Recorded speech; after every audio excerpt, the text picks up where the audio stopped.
Hi guys, welcome back to Nathan for Dinner. Today we're cooking pork chops.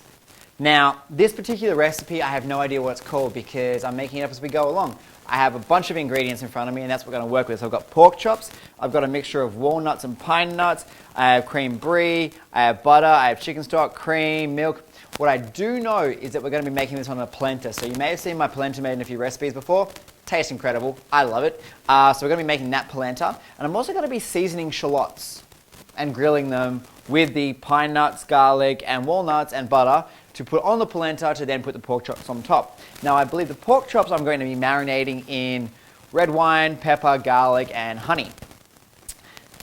On that note, I'm thinking about putting some chorizo in there as well. We'll see how we go when we get towards the end, maybe a bit of grilled chorizo at the end part. But the first thing we're going to do is organize the seasoning for our actual pork chops. So as I mentioned, honey and everything else. So we're just going to stick that all in a bowl. The first thing I'm going to do is I'm going to mix it all up in a nice big bowl here. So I'm just going to grab a good, this is a really runny honey, so it's going to be a few teaspoons. I'm going to get 2 fine teaspoons of honey. And then I'm going to put some red wine in there. That's my honey.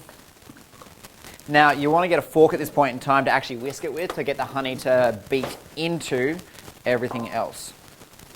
So, some red wine, just like that. And then I need to organize some garlic. But I'm just going to start to beat this honey in first because that's what's going to take the time in the whisking. As you'll see, to start with, the honey's really down the bottom there. But the red wine will start to slowly brown as that honey goes through. You can actually feel it starting to gently mix in. Almost there. Yep, it's pretty much all in there now. So, it's like a sweet red wine now. Okay, then we're going to organize some garlic. So grab a couple of cloves of garlic here, and we're just going to dice those up.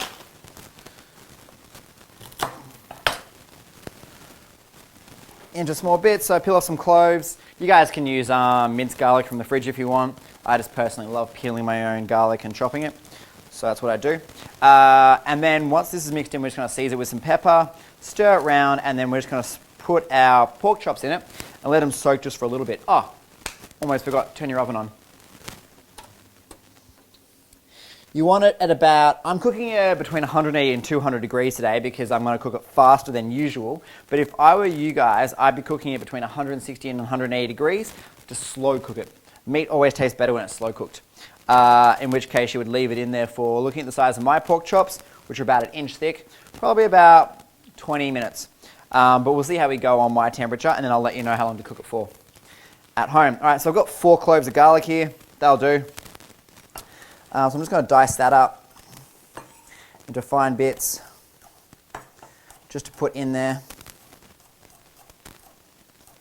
So the reason why we want to get this marinade done straight away is because we want to get our pork chops in, because whilst our pork chops are baking in the oven, we're then going to organize our polenta and our shallots. So I've never done grilled shallots and put them on a polenta base before, so it's going to be exciting to find out how it tastes. I reckon it'll be pretty good. It's kind of like using a grilled onion base, but using shallots instead and seasoning them. So I'm going to assume that it's like barbecuing onions and tastes good. That's how most of these recipes work out. I was looking for inspiration last night, and as far as I got was buying a set of pork chops, and that was about it. So you can actually use any type of pork for this recipe. You could do it as a whole pork roast if you really wanted to. It just takes longer to cook basically in the oven. All right, so that's pretty fine there. I'm happy with that. I'm just going to scoop that straight into my marinade. Now, if you guys are planning a fancy dinner with this, I would recommend that you actually make this part the day before. Reason being is if you can leave this in the fridge on your pork, so put your pork in it, massage it through, and then put it in a small container and leave it to soak in the fridge, it will really sink in to the actual flavour. So our pepper's in there. I'm going to use a bit more honey actually. Where did my spoon go? Because I really want that honey flavour to come through it.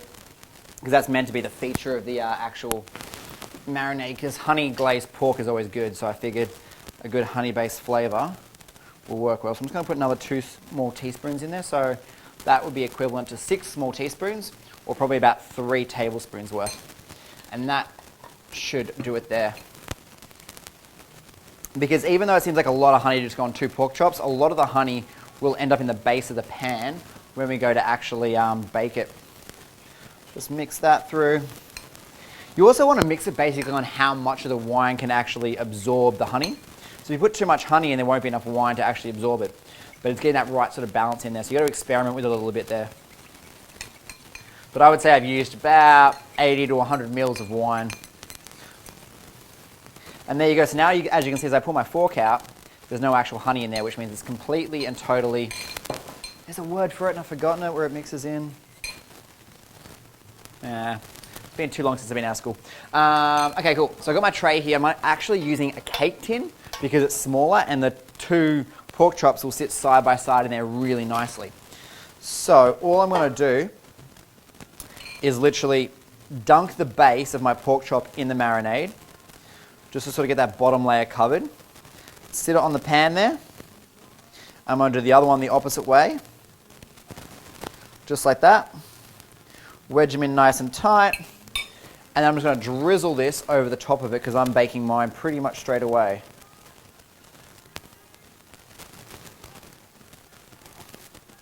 Just like that.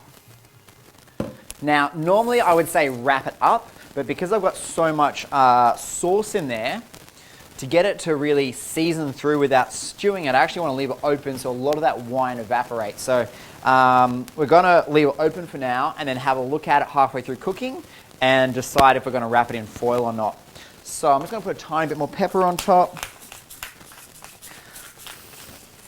But as you guys can see there, that's basically how it looks. Nice and simple. It's going to taste incredible. I'm going to stick it in the oven. So my oven's not quite hot enough yet, so it will be very shortly. So the next stage we're going to organize, after washing up that briefly, is our polenta. Now, our polenta has a whole range of ingredients. I'm going to check my computer so I remember my own recipe. Milk, chicken stock, garlic, polenta, cream, parmesan, and mascarpone. Now, I actually don't have any mascarpone today, so I'm going to use brie cheese. Close enough. I actually need some more garlic, so I'm going to quickly dice up 2 more cloves of garlic. It says to use 1 clove in my recipe. I like my garlic, so I'm putting 2, because I think it tastes better with more garlic in it. There we go. This is a nice difficult one to peel. Okay, so just going to munch these up. Now we're going to cook this on the stove as well, so you're going to need a medium-sized pot.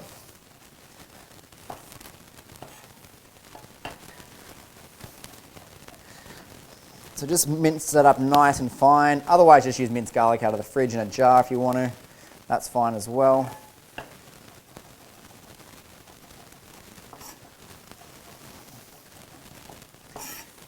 Now, the next stage is obviously organizing the rest of our ingredients. Now, my parmesan is already here ready to go. That's my garlic. So you need to shape up your parmesan ready. Have my cheese. My chicken stock's here. That's not actually enough chicken stock, is it? How much does it say is in there? Less than 500 ml. I have another one in the fridge. Okie dokie. And my actual polentas here. Now, I have a huge bag of polenta. You don't need one this big. Surprisingly, despite the fact this is a polenta recipe, it has very little polenta in it, which I think is what makes it taste better.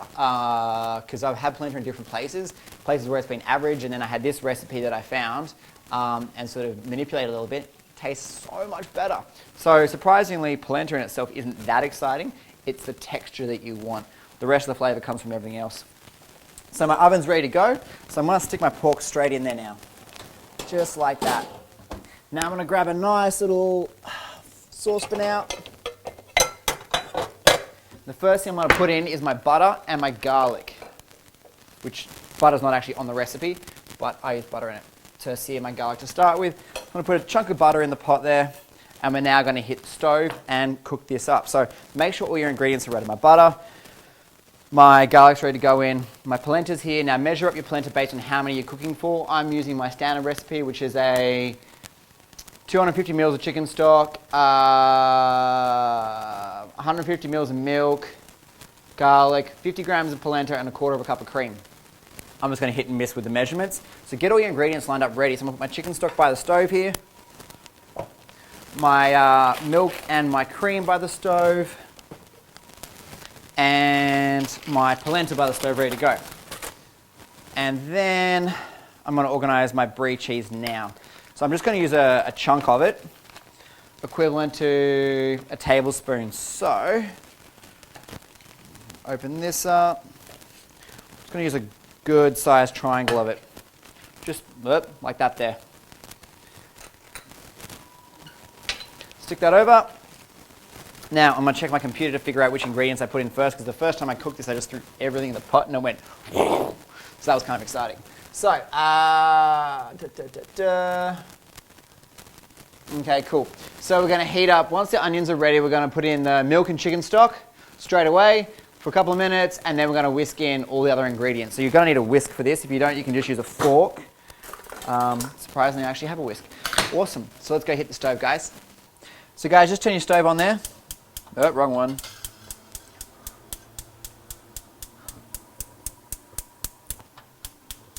My stove takes forever to light. There we go. Okay, just put your butter on there, melt that through. As soon as that's melted, we're going to stick our garlic in, and then we're going to go through the rest of our ingredients. So as I said, garlic, milk, and I already forgot it. Chicken stock. All right. Let's line these up in order. So garlic, milk, and chicken stock, then everything else. Sweet. Okay, butter's half melted. I'm going to grab my garlic, stick that in there.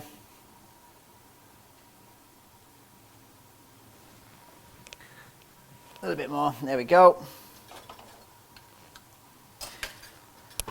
Okay, mix my garlic in with my butter.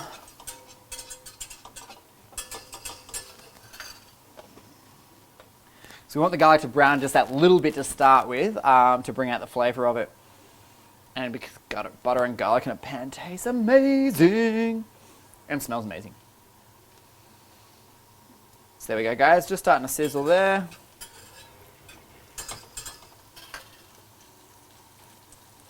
My favourite. Okay, so as soon as this is ready, we're going to stick our ingredients in. 4 to 6 minutes. That's it. Slowly stirring it. Almost. Almost. Alright, that'll do. So chicken stock in.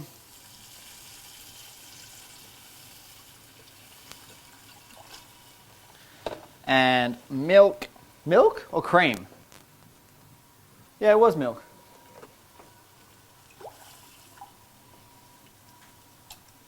There we go. And I need a little bit more chicken stock than that because that wasn't quite enough. So measure your chicken stock and milk based on the recipe that's written below here.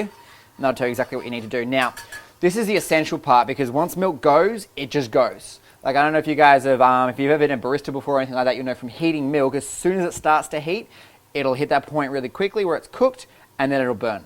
So you need to keep a really close eye on it stirring it, and as soon as it gets to that point, you need to turn the heat down. Then we're going to mix in our polenta. So I'm going to organize the polenta now. I'm going to open my bag up.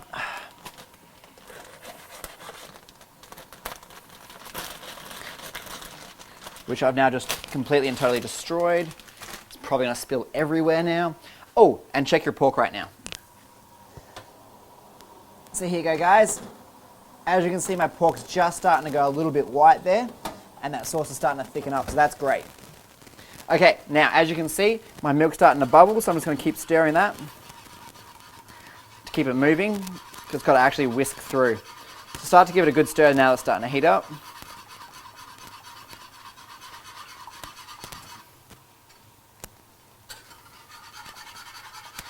We want to aerate the milk as much as possible to make our polenta nice and fluffy.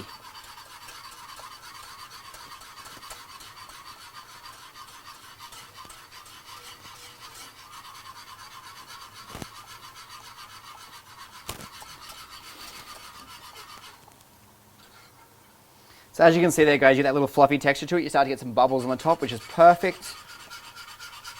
We are almost there. So in about a minute's time, I reckon, you're going to see it go boom. Yep, see around the edges there? See how it's really starting to bubble, guys? We're almost there. Now we're cooking. All right, heat down. Keep it stirring though. Turn it right down, because that's your milk well and truly done. Get your polenta, pour that in there. As I said, only about 50 grams, and start to stir that through. Oh, that was a lot more than 50 grams, but that's all right. We're having a thick polenta today. This is why you should probably pre-measure it out. Now just stir that through. Stick your mascarpone in now so it starts melting. Or your cheese, for that matter, like I'm using. Now as you can see, that texture of the polenta in the base there is quite nice. This is the part where we want to add our cream. I'm going to turn the heat up a little bit more. I'm going to pour our cream in now. Continuing to stir it through. Just like that. And we're almost there. So now the trick is getting that cheese melted through. Might actually add a little bit more milk based on how much polenta I actually poured into there. I'm just going to add a teensy bit more to give a little bit more liquid to it. And probably a bit more chicken stock as well for that matter. Alrighty, give that a good stir through. Now my cheese is just starting to melt, so I'm starting to lose track of it. Still there a little bit. Now soon our final ingredient, which is our Parmesan cheese, is going to be going in. So it needs to sit on a low heat just for a few minutes there. Get our Parmesan cheese, sprinkle that in. Stir that through as well now. And that'll really start to create a nice, thick, cheesy texture to it, which is sensational.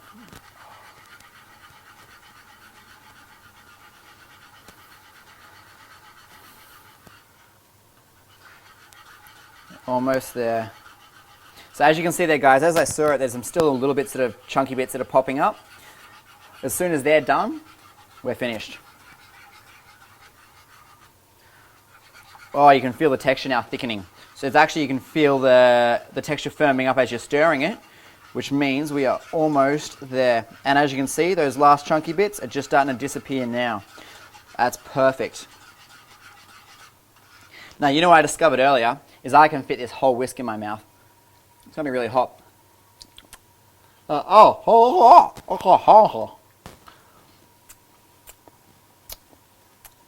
Now, the polenta is still a little bit gritsy, so it needs a little bit longer on there, just to soften up. But what I'm going to do now is I'm going to turn this off and just leave it to sit in its own heat, which will soften the polenta nicely, and then we can reheat it just that little bit later on. Now, if you've got a whisk like mine, it's got metal on one side, put the metal side down to rest on.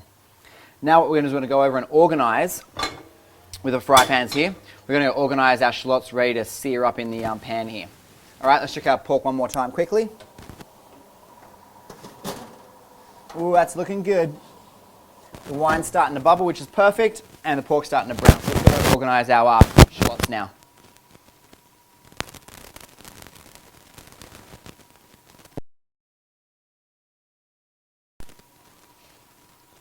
So to organize our shallots, guys, you simply just want to grab however many people you're serving for. So I'm making for 2, so I'm going to use 4 shallots all up.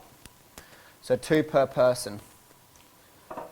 And all we're going to do is we're going to pull off those bigger, the dark green bits, just like that. The side leaves off.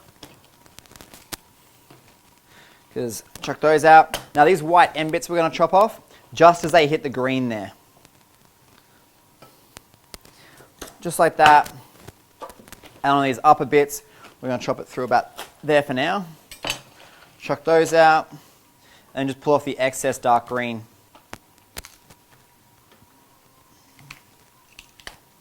You probably want them...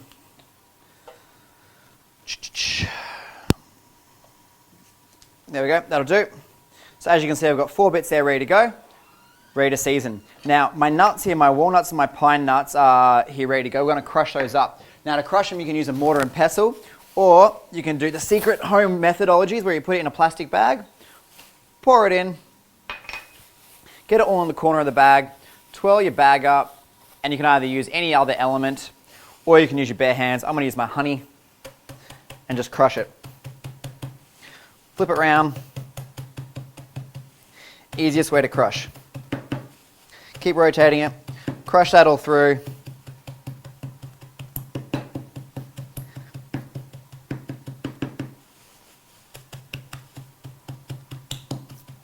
Now when it's nice and fine, you'll be done. Alrighty. So that's that organized. So just pour it back into your bowl because it's a lot easier to get it from a bowl into the pan than from a plastic bag. So I'm just going to pour that back in. There we are. And now we have it all crushed up, ready to go. So all we're going to do is we're just going to put some butter in the pan, stick this in. As soon as this browns the slightest bit, we're going to stick these ones in and sear them through, or even before it actually browns probably. Should I put anything else in there? Nah. Let's do it. All right, so grab a chunk of butter, a good size one, because I love cooking with butter. That's a really good size one. There we go. And stick that in your pan. So straight in there. Turn your pan on. Actually, I'm going to put it on a bigger stove. This one. Let that heat up. Now the reason why I'm not putting it on the biggest one I've got is because I don't want it to cook too quickly, because the shallots actually have to cook the whole way through. So get our shallots and our nuts ready to go. Now if you want to, I've done this before with beans, I've done it with snow peas, I've done it with anything green basically, asparagus as well, and I quite often use butter, garlic, and like peanuts or cashews or anything like that. Any type of nuts basically you can do it with. I need a spatula as well, aren't I? Just stir it around. So spread your butter out. As soon as it's melted through, stick your nuts in. I crack myself up sometimes. Alright. How's that heat coming along? Almost there. Now, because we only want the nuts slightly done before everything else goes in, we want to make sure the butter's completely melted. Normally I would stick things in now just to start cooking, but because the nuts are so fine, we want to prevent burning them. Now we also check our polenta here. Oh, there you go. See, it's starting to thicken up there, guys. Oh,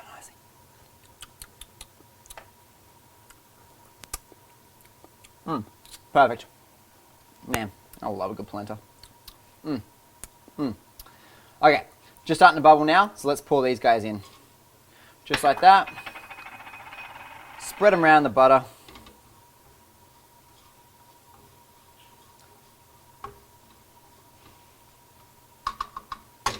So there's butter all through them. And we're going to start to stick our onions in straight away. The reason why we're putting them in straight away is because of, hang on, I need to chop them down a bit, they're too big to fit in my pan. It's because I want them to start heating through to soften. Because they're going to take a couple of minutes to cook. They'll grill quickly, but to actually cook them through is going to take a few minutes. So I'm just going to make sure they're in the heat now to start heating them up. Possibly could have put the shallots in first now that I think about it actually. But that's alright. Oh yeah, it's getting nice and thick. Okay, well that's heating. Let's check our pork again very quickly. Whoop, getting there. Okay.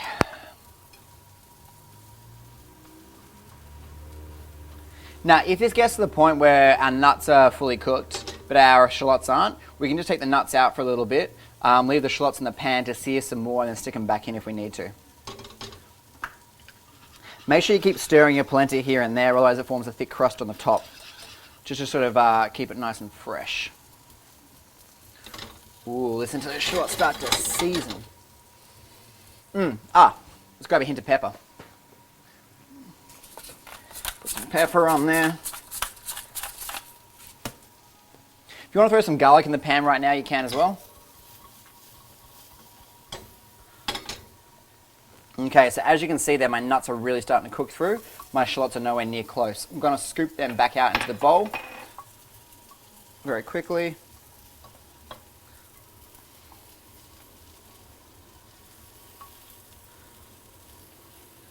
And we'll put those back in later once these are cooked through. But on the plus side, there's still a little bit of nut in there to actually season the shallots as it initially starts to cook through. Okay. All right, guys, you're on control. Now, today we are going to have...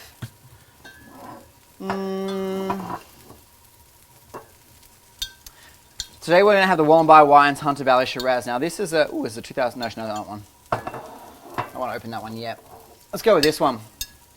Vinifera Wines, this is from Mudgee.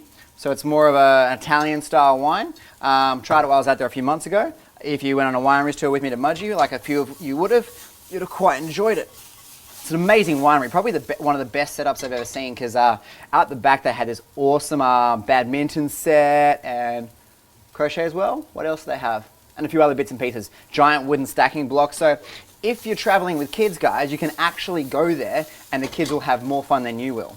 Hanging out the back while you're there tasting wines. All you need is to teach them how to drive first. No, it's an awesome place. And there's also a distillery next door. The distillery does like homemade vodka. And there was a coffee schnapps there as well. And then there was also this incredible butterscotch schnapps that tasted amazing. And we actually used it that weekend to make an absolutely awesome dessert, which was a panna cotta with butterscotch. Tasted sensational. All right, guys, so our onions are really starting to grill there nicely. Take a look at them. And as you give them a poke, you can feel them start to soften that little bit. So they, I reckon, are almost done. I'm actually going to gently cut through one of them just to have a look inside to see how it's going. Well, given how easily that cut, I would say we're pretty much almost done. So, throw your nuts back in there. Because in 2 minutes' time, this is going to be perfect. Whisk those around. And now, because we're waiting for our pork, we're actually going to turn these off. Because what we're going to do, once our pork is done, or minutes away, is we're just going to turn both of these stoves back on, heat them up a little bit. Whilst that's heating very quickly, we're going to pull the pork out, put these all on a plate, and hit the go mark. We'll see you in a couple of minutes. So let's have a look at our pork now. All right, our pork's got about 5 minutes left on it to really let it thicken and sear on the outside. So now it's time to organize our plates and get set up. So I'm going to use these plates today. Because they're nice, big and square. Woo! Now, here's the borderline question. Do we or do we not use the chorizo? I'm actually thinking not. I think that's going to overdo the meal. I'm quite content with what's there. So we're going to go with no. Now make sure your leftover jus that's in the bottom of the pan with the pork, keep till afterwards because we're going to drizzle that on top to put that awesome flavor into it. So give our polenta one more stir. Let's keep that going there. That's really starting to cream up now. Sensational. Actually, I want mine a bit cheesier, so I'm going to mix some more cheese through it. Because I can. Oh yeah, because I actually made a bigger serving for the amount of cheese that I measured up, so that worked out well. So mix that through. That cheese will melt in its own heat. Shallots are ready. Pork's going to be good in a few minutes. This is exciting. So I'm going to log out for the next 3 minutes, so I will see you in exactly 3 minutes' time. Bye.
Okay.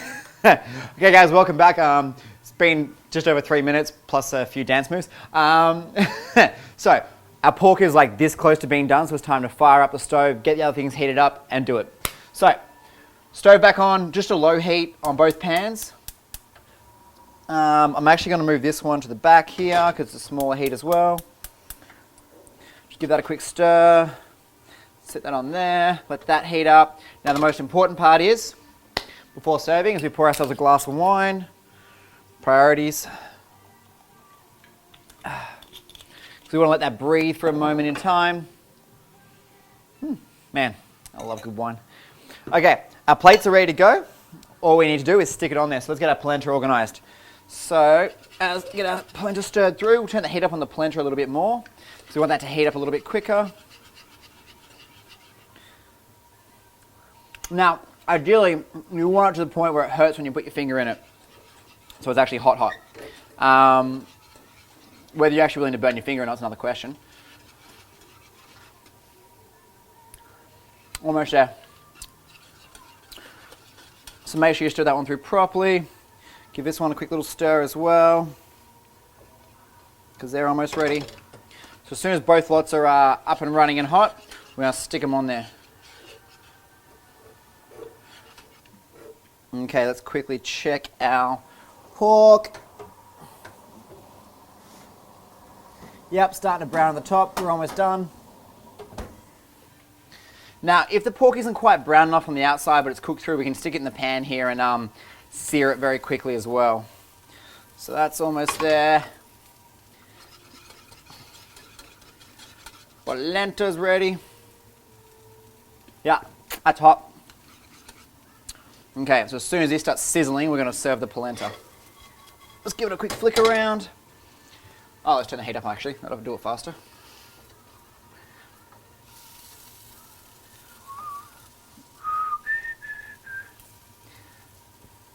Oh, there's our polenta starting to bubble.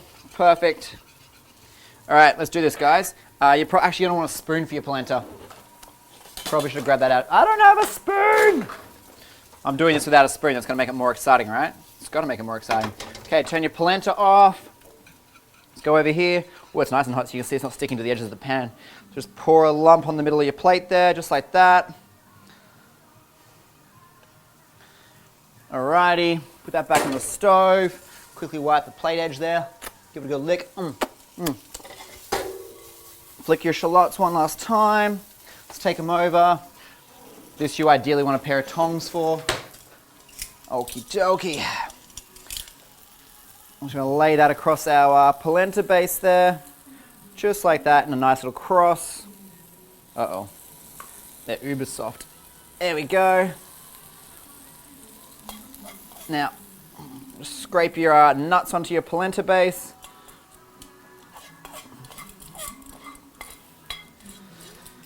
As Sonny would say, get your nuts all over your placenta, because he's gross like that. Okay, let's check our pork. Oops, stove off. That's ready to go.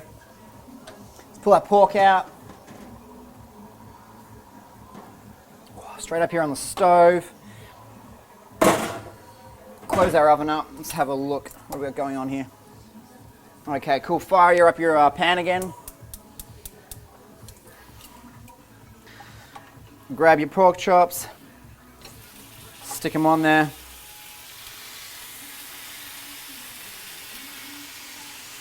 Ooh, yeah. Now let's have a look here. Slice that open slightly. Yep, they're fully cooked through. So you just need a quick 1-2 on either side, so make sure it's on full heat. All we're doing is searing them and browning them. That's nice and brown now. Other side. Whoa. Now just put a drizzle of your pork jus on top. Just like that.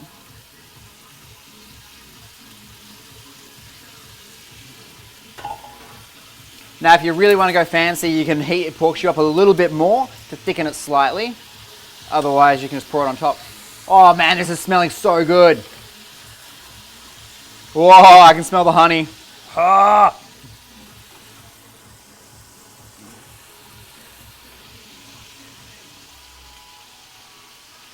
Okay, so our pork's going to be done in about 30 seconds. I'm thinking what I'm going to do actually is a very quick tactic. As soon as that 30 seconds is up, I'm actually going to pour my jus into the pan, but take it off the heat. So the pan will evaporate it slightly more, but without actually overdoing it and wasting all the flavor and getting it stuck to the pan. Okay, and we're done. So heat off, jus in, just like that. So see how it's bubbling just a little bit? That is ideal. Woohoo! So let's put that on there. And just drizzle our jus on the top. Oh.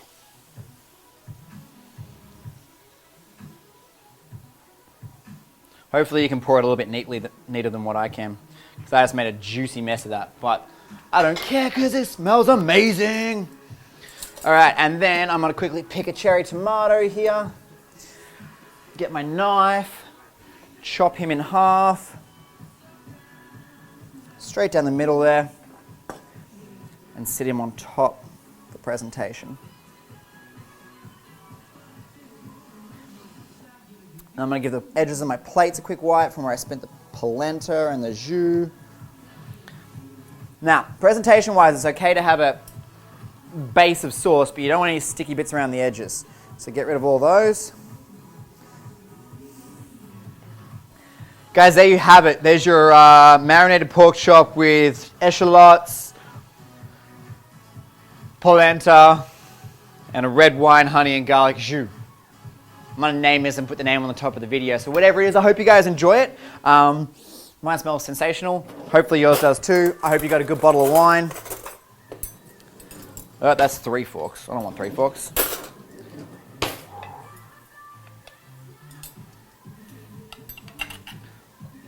Cheers.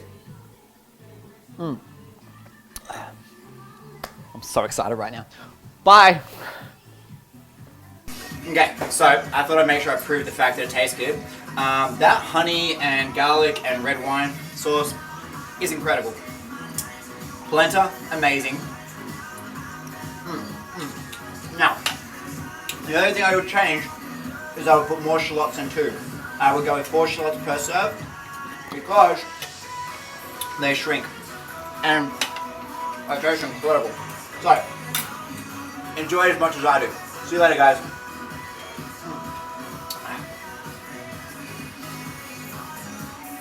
Yes. No, you guys need to actually eat something.